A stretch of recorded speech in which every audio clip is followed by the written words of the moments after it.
It's not a priority right now. 5 words. That's what she said when I walked into her office for the third time in 6 weeks.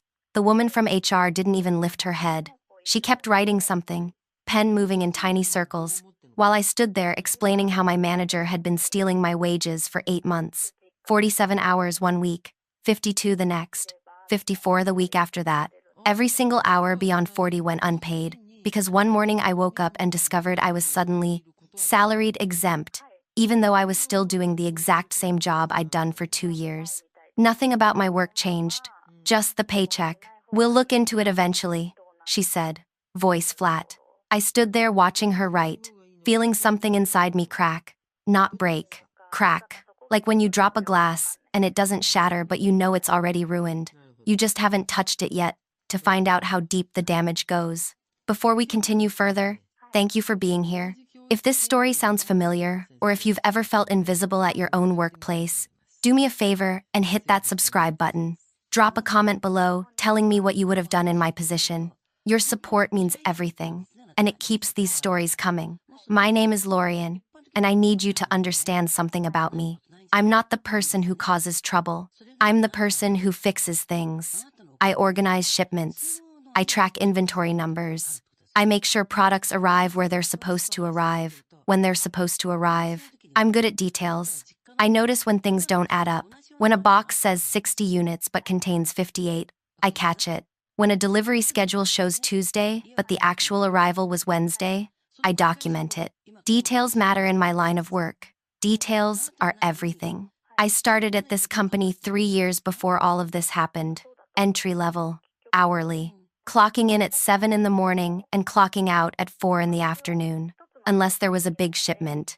And then I'd stay late and get paid time and a half like everyone else. The work was straightforward and honest. I liked the simplicity of it. Count the products, verify the numbers, make sure the distribution centers got what they ordered. Go home, sleep, repeat. My manager's name was Bethany when I started. Nice woman. Retired after 30 years with the company. Gave me a coffee mug on my first day that said, "Counting on you," with a smiley face. She taught me the systems, showed me which suppliers were reliable, and which ones always shorted their shipments by 2% and hoped nobody would notice. I noticed. When Bethany retired, they brought in someone new. Her name was Cecile, 31 years old, sharp suits, hair always pulled back so tight it looked painful. She'd worked at 3 other companies in 5 years, moving up each time. Everyone in management talked about how impressive she was, how ambitious, how she always exceeded her targets. What they meant was she knew how to make numbers look good on paper. Cecile smiled constantly, not the warm kind of smile that makes you feel welcome, the other kind, the kind that never quite reaches the rest of her face. Like she'd learned to smile from watching videos instead of actually feeling anything. She'd walk through the warehouse smiling at everyone, asking how we were doing, remembering names and birthdays, but her eyes were always doing something else, calculating, measuring, figuring out where she could trim costs. 6 months into her tenure, she called a department meeting. 10 of us gathered in the break room. She stood at the front with a presentation printed out on regular paper, because we didn't have a projector in that building. "I've been reviewing everyone's performance," she said, still smiling, "and I'm excited to announce some promotions." My name was on the list. Senior Inventory Coordinator, salaried position, $52,000 a year. After the meeting, I did the math. I'd been making $48,000 with regular overtime. 52 sounded like a raise until you realized I'd be working the same 50-hour weeks without the extra pay. That was $4,000 more per year for 10 extra hours every week. Roughly $7 per additional hour, less than what I made before. I went to Cecile's office the next day. I had some questions about the salary structure. I said, "Of course." She gestured to the chair across from her. "What's on your mind?" "The hourly breakdown seems lower than what I was earning before with overtime." "Well, you're salaried now. You're not paid by the hour anymore. You're paid for the value you bring." She leaned forward slightly. "This is a step up. More responsibility, more prestige. It shows I trust you with higher-level work." "What higher-level work?" "Strategic inventory management. You'll have more autonomy, more decision-making authority." I counted inventory. That's what I did. That's what I'd been doing. That's what I would continue doing. Nothing about the job description suggested anything strategic or autonomous. I organized boxes and verified numbers. Important work, but not managerial. Can I stay hourly? I asked. Her smile tightened. Lorian, I'm offering you growth here. Don't you want to advance in your career? The way she said it made me feel like I'd asked something ridiculous. Like I'd suggested we set the warehouse on fire instead of count the inventory. I felt my face get warm. I'll think about it. I felt my face get warm. You have until Friday, she said. I need to finalize the paperwork. I went home that night and sat at my kitchen table for 3 hours trying to decide if I was being ungrateful or smart. My apartment was small, 1 bedroom, 15-minute drive from work. I'd lived there for 4 years and never once been late on rent. The extra $4,000 per year would be nice, but losing overtime would cost more than I'd gain. Still, Cecile's words kept circling back. Career growth, advancement, trust. On Friday, I accepted the promotion. The first month, I worked 43 hours. Not terrible. The second month, 48. The third month, Cecile started scheduling weekend inventory counts. Mandatory. She'd send a message Friday afternoon saying we needed everyone in Saturday morning because a big shipment was coming Monday and we had to verify space availability. 6 hours on Saturday. No extra pay. You're salaried now, she said when I asked about compensation. This is part of the job. The fourth month, I worked 61 hours in 1 week. 61. I started tracking everything in a notebook I kept at home. Date. Hours worked. Tasks completed. I wrote down every conversation where Cecile implied I might lose my promotion if I didn't show up for weekend counts. Every time she mentioned how other people would love to have my position. Every time she reminded me how much she valued my commitment. I noticed something else during those months. 7 other people in our department had received the same promotion I did. All of us moved from hourly to salaried. All of us working 50, 60-hour weeks now without overtime pay. I started talking to them during breaks. Quiet conversations in the parking lot. Everyone had the same concerns. Everyone felt trapped in the same way. Nobody wanted to complain and risk losing their job. Then one day, someone from accounting mentioned that Cecile had received a huge bonus at the end of the fiscal year. Department costs had dropped by 38% under her management. 38%.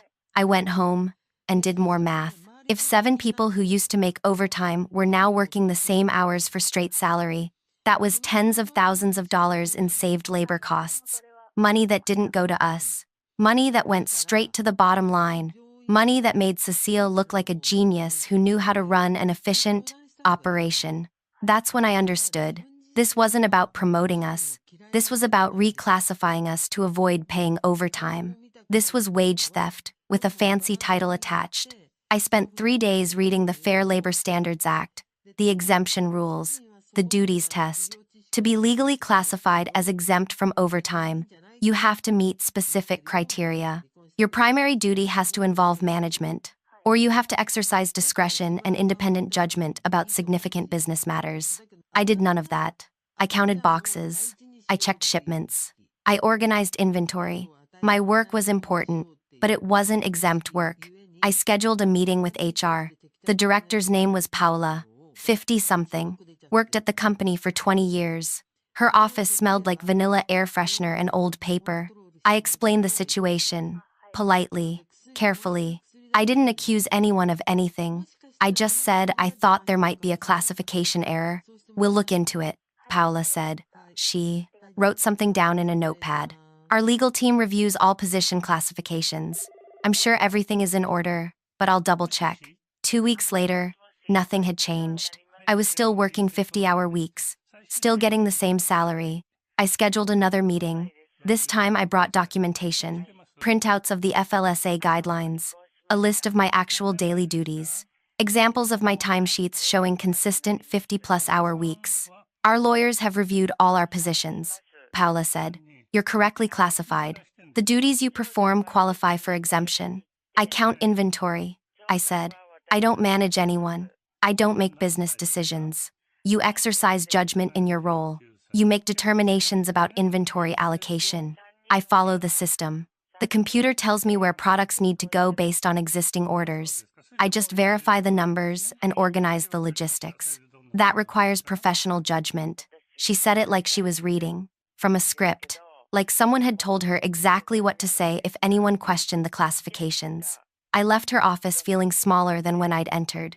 6 weeks later, I went back a third time. This time, I wasn't polite.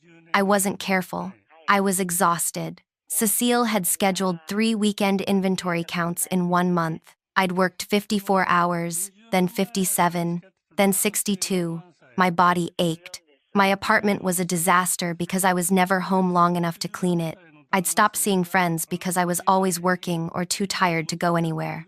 I'm working 60-hour weeks for the same pay I made 3 years ago, I said. This isn't legal. I know it's not legal. I've read the regulations. I've documented everything. Something needs to change. Paola didn't write anything down this time. She just looked at me with an expression I couldn't quite read. Tired, maybe, or annoyed. It's not a priority right now, she said. I walked out of her office and got in my car and sat in the parking lot for 20 minutes. I wasn't crying. I wanted to cry, but I was too angry. The kind of angry that sits in your chest and makes it hard to breathe properly. The kind that makes you understand why people do things they never thought they'd do. That night, I sat at my kitchen table and opened my laptop. I pulled up the State Labor Board website. I'd looked at it before, but never seriously considered filing a complaint. That felt too big, too confrontational, like dropping a bomb instead of having a conversation. But 3 conversations hadn't worked. 3 meetings, 3 attempts to fix the problem through proper channels, all of them dismissed. The complaint form was long, detailed. It asked for everything: employee information, employer information, description of the violation, supporting documentation. I filled it out slowly, carefully, making sure every single detail was accurate. I listed every hour I'd worked in the past 8 months. I attached my job description. I explained exactly what tasks I performed daily. I included the names of the 7 other employees who'd been reclassified the same way I had. Then I wrote something else, something I'd figured out during my weeks of research. I explained that my manager's bonus structure was directly tied to department cost reduction, that she had a financial incentive to misclassify employees, that her 38% cost savings came from unpaid labor, not efficiency improvements. I submitted the complaint at 2 in the morning. Then I closed my laptop and went to bed. I didn't sleep. I just lay there staring at the ceiling, wondering if I'd just made everything better or destroyed my entire career. 4 days passed. 4 days where I showed up to work and counted inventory like nothing had changed. Like I hadn't just filed a formal complaint with the state that could blow up everything. I kept waiting for something to happen. A phone call, an email, some kind of acknowledgement that my complaint had been received. Nothing came. I started wondering if I'd done it wrong, if maybe the form hadn't actually submitted, if maybe nobody was ever going to look at it. Then Thursday afternoon, Cecile's assistant came running through the warehouse. Actually running. She never ran. She was always composed, always moving at exactly the right speed to look busy but not frantic. But this time she was sprinting, her shoes making loud sounds against the concrete floor. "Where's Paola?" she shouted to anyone who would listen. "The state is here. They're in the building. They want payroll records for the entire department." I was holding my clipboard, counting a shipment of industrial supplies that had come in that morning, 247 units. I wrote down the number slowly, carefully, like my hand wasn't shaking, like my heart wasn't trying to punch through my ribs. The labor board doesn't call ahead. I'd learned that from my research. They don't schedule appointments or give companies time to prepare. They just show up with legal authority and start auditing. It's the only way to get accurate information. If you tell a company you're coming, they have time to fix things, hide things, reclassify people back to hourly for a few weeks, and then switch them again after the inspection. I kept counting. 248, 249. People were moving differently around me. Faster, more urgent. Someone from management walked past, talking quickly into their phone. Another person I'd never seen before was escorting 2 official-looking individuals toward the administrative offices. They carried folders and briefcases and had the kind of expressions that meant they weren't here to be friendly. I finished counting the shipment, verified the manifest, signed off on the delivery. Just another Thursday, just another ordinary task. An hour later, Footsteps approached my workstation. 2 people. I knew, before I turned around, who it would be. Paula stood there with someone else from HR I'd seen before, but never spoken to. Both of them looked like they'd aged several years in the past 60 minutes. Paula's face had lost all its color. The vanilla air freshener smell was gone. Now she just smelled like stress. Why didn't you tell us you'd contacted the labor board? Her voice came out strange, higher than normal, tight. I set down my clipboard. I did tell you, 3 times. You didn't say you were going to file a formal complaint with the state. You said my concerns weren't a priority. I made them a priority. The other HR person stepped forward. This is a major issue, Lorian. We could have handled this internally. Now we have state investigators requesting documentation for everyone in your department and 3 other departments. Do you understand what kind of position this puts the company in? Do you understand what kind of position you put me in? I kept my voice level, calm. I worked 60-hour weeks for 8 months without proper compensation. I reported it through the correct internal channels 3 separate times. Nothing changed. What was I supposed to do? Paula's jaw moved like she was chewing something bitter. We're going to need you to cooperate fully with the investigation. Of course, I said. I've already documented everything they'll need. They walked away without saying anything else. I watched them go, watched them disappear back into the administrative wing where the state investigators were probably asking very uncomfortable questions about payroll practices and classification standards, and bonus structures tied to cost reduction. I picked up my clipboard and moved to the next shipment, 312 units of packaging materials. I counted every single one. The investigation took 6 weeks. 6 weeks, where the entire warehouse felt like someone had turned down the volume on everything. People spoke, quieter, moved more carefully. Cecile stopped doing her morning walks through the facility. She stayed in her office with the door shut. Sometimes I'd see her through the window, sitting at her workspace, staring at something I couldn't see. Investigators came back twice more. They interviewed people, pulled time records, requested emails and memos and documentation about position classifications. I was interviewed once for 45 minutes. They asked about my daily tasks, my work hours, whether anyone had ever explicitly told me I couldn't have overtime anymore, whether I'd raised concerns internally before filing the complaint.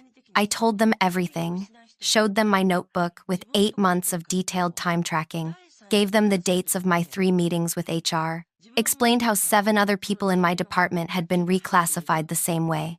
Did you notice any pattern to these reclassifications? One investigator asked.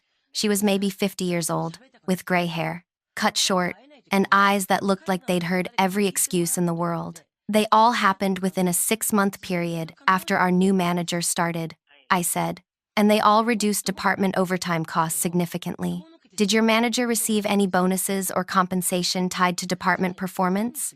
Yes. She got a large bonus at year-end. People in accounting talked about it. Department costs had dropped by 38%. The investigator wrote something down. Thank you. This is helpful. Weeks passed. I kept working, kept counting.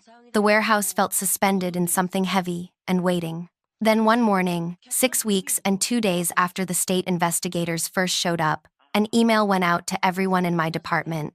Meeting in the break room at 2 in the afternoon. Attendance mandatory. We gathered at the scheduled time. All 10 of us who'd been reclassified, plus several people from other departments I didn't know well. Management was there. HR was there. Someone from the legal team was there wearing an expression that looked like physical pain. The legal person stood up first. The State Labor Board has completed their investigation into classification practices. They've determined that certain positions were incorrectly classified as exempt from overtime. This affected multiple employees across several departments. My heart was beating so loud I worried everyone could hear it. The company is required to pay back wages for all unpaid overtime worked during the period of misclassification.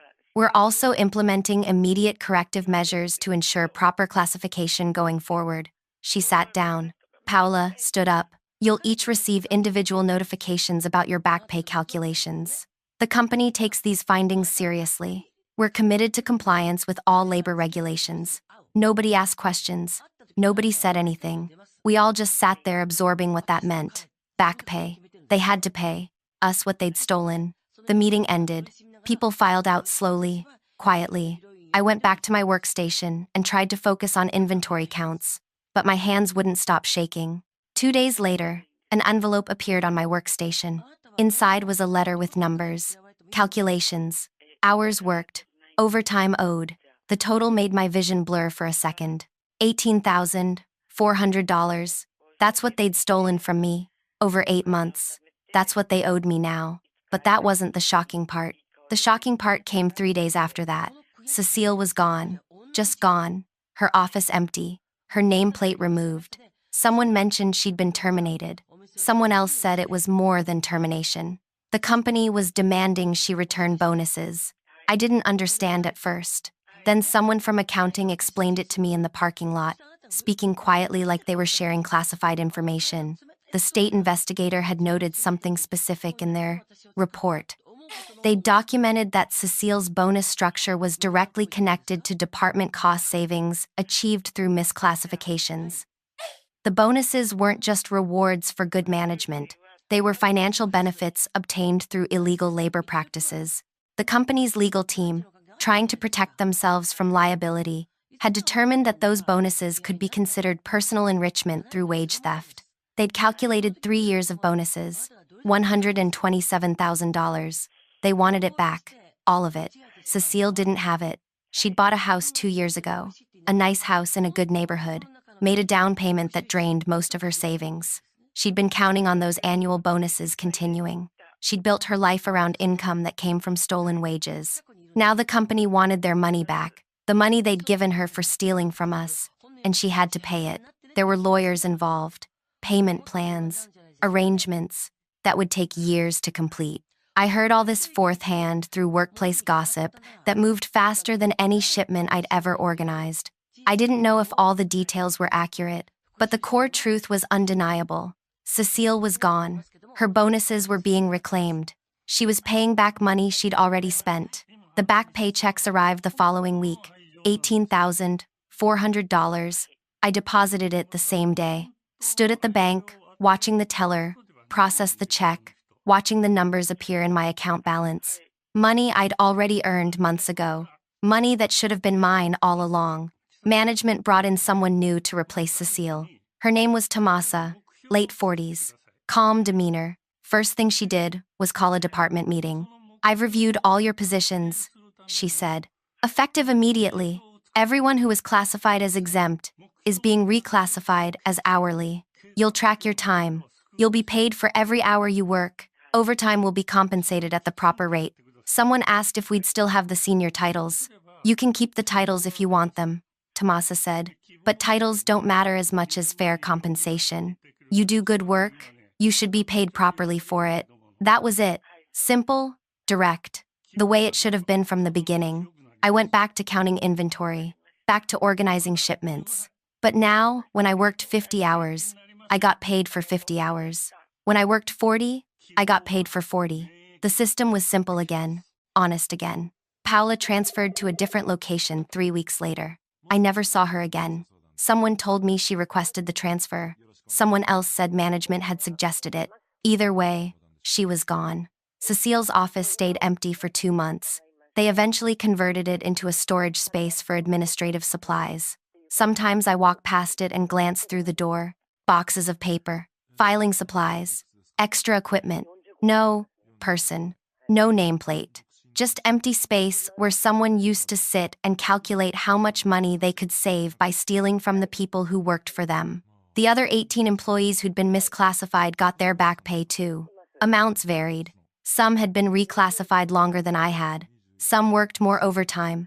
The total the company had to pay out was $340,000. $340,000 in stolen wages they had to return because one person finally stopped asking nicely and started demanding legally. I still work there, still count inventory, still organize shipments, still notice when numbers don't add up. My apartment is the same. My commute is the same. But something feels different now. Lighter, like I'm not carrying something heavy that I didn't realize was weighing me down. People ask me sometimes if I was scared to file that complaint, if I worried about retaliation or losing my job. The answer is yes, I was terrified. But I was also tired. Tired of working 60 hours and being paid for 40. Tired of asking for basic fairness and being dismissed.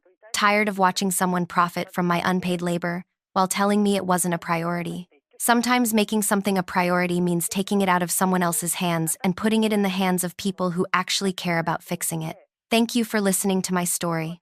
If you've ever felt like your concerns didn't matter, like your voice wasn't being heard, I hope this shows you that sometimes the system works, if you know which part of the system to use. Hit that like button if this resonated with you. Subscribe for more stories about people who refuse to stay silent. And comment below. Tell me about a time you had to fight for something you deserved. Your stories matter just as much as mine.